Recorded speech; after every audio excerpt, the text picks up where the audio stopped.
নমস্কার বন্ধুরা, আমি মধুশ্রী আর আপনাদের সবাইকে স্বাগত আমার চ্যানেল মধুশ্রীস ওয়ার্ল্ডে। আজকে আমি আপনাদের সাথে একদম নতুন ধরনের একটা রেসিপি শেয়ার করতে চলেছি। তাহলে চলুন শুরু করা যাক।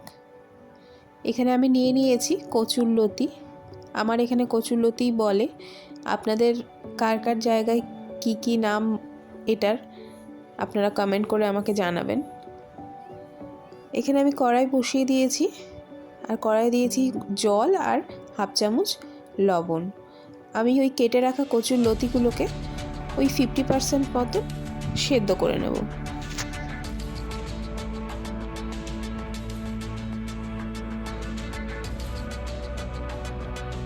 রোজের একই রকম সবজি খেতে খেতে বা একই রকম সবজি রান্না করতে করতেও মাঝে মাঝে একটু অন্য ধরনের সবজি রান্না করতেও ভালো লাগে, খেতেও বেশ ভালোই লাগে।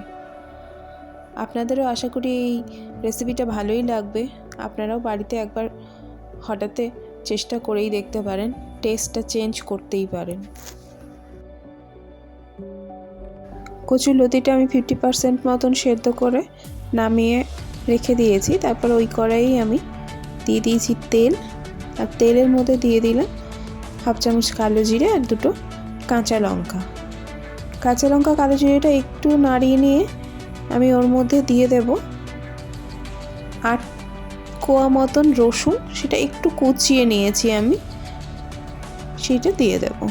রসুনটা দিলে এইটা টেস্টটা আরও বেশি সুন্দর হয়ে যায়। এটা আপনারা নিরামিষও করতে পারেন রসুনটাকে স্কিপ করে, কিন্তু রসুনটা দিলে এটা টেস্টটা আরও দ্বিগুণ হয়ে যায়।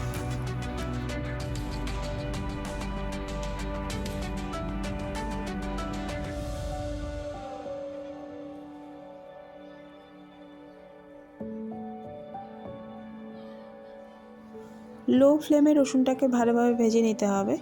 হাই ফ্লেম দিলে রসুনটা পুড়ে যাবে, সেই জন্য লো ফ্লেমে ভেজে নিতে হবে। হালকা ভেজে নেওয়ার পরে সেই সেদ্ধ করে রাখা কচুর লতিগুলো আমি এখানে দিয়ে দিলাম।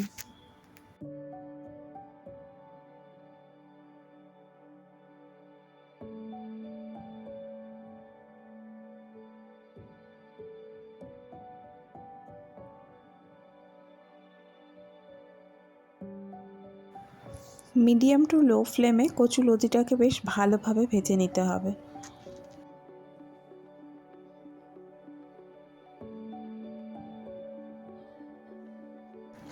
কচুর লতিটা এদিকে আস্তে আস্তে ভাজা হতে থাক, ততক্ষণ আমি এদিকে মশলাটা রেডি করে নিই।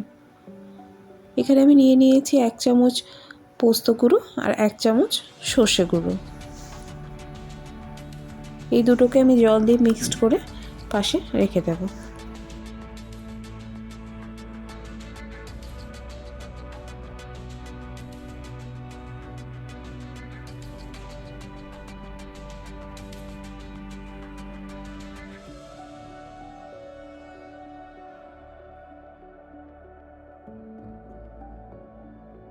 কচুর লতিটা এদিকে খুব ভালোভাবে ভাজা হয়ে গেছে।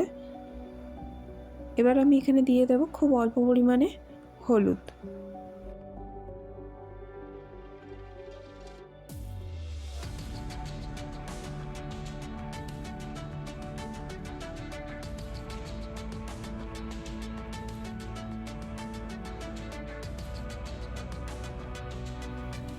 হলুদটা আমি খুব ভালোভাবে মিশিয়ে নিয়েছি কচুর লতির সাথে।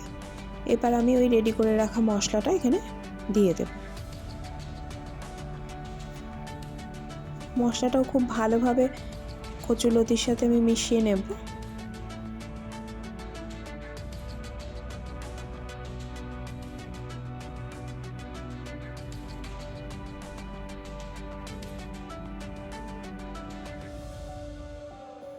মশলাটা ভালোভাবে কষিয়ে নিয়েছি। এবার আমি দিয়ে দিচ্ছি লবণ। লবণটা আমি খুব কম দিয়েছি, হাফ চামচ লবণ দিয়েছি, আর 1 চামচ মতন চিনি দিয়েছি। এই রান্নাটা একটু মিষ্টি মিষ্টি হয়, আর লবণটাও একটু বুঝে দিতে হয়, যেহেতু সেদ্ধ করার সময়ও একটু লবণটা দেওয়া ছিল। খুব বেশি লবণ হয়ে গেলে সবজিটা ভালো লাগে না, একটু মিষ্টি মিষ্টি হলে বেশি ভালো লাগে। ওই জন্য লবণটা আপনাদেরকে একটু বুঝেই দিতে হবে, আর চিনিটা অবশ্যই এখানে অ্যাড করতে হবে।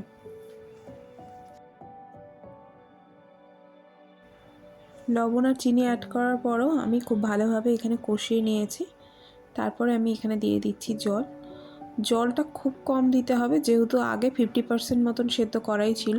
জলটা এখানে শুধু মশলাগুলো প্রত্যেকটা কচুলতির মধ্যে যাতে ভালোভাবে ঢোকে সেই জন্য সেই বুঝেই জল দিতে হবে। আমি এখানে হাফ বাটি মতন জল ইউজ করেছি।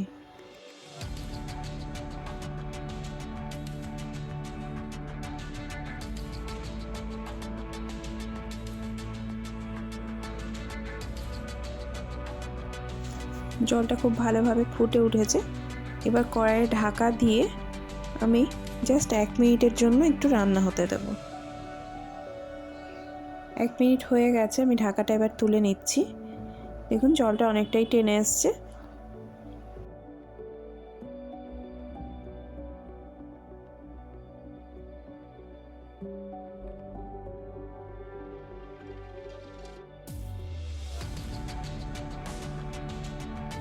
কচুরলতিটা যেহেতু শুকনো শুকনোই বেশি ভালো লাগে, ওই জন্য যেটুকুও জল ছিল আমি গ্যাসের ফ্লেমটাকে লোতে রেখে সেই জলটাকে পুরোপুরি শুকিয়ে নিয়ে একদম শুকনো শুকনো করে নিয়েছি।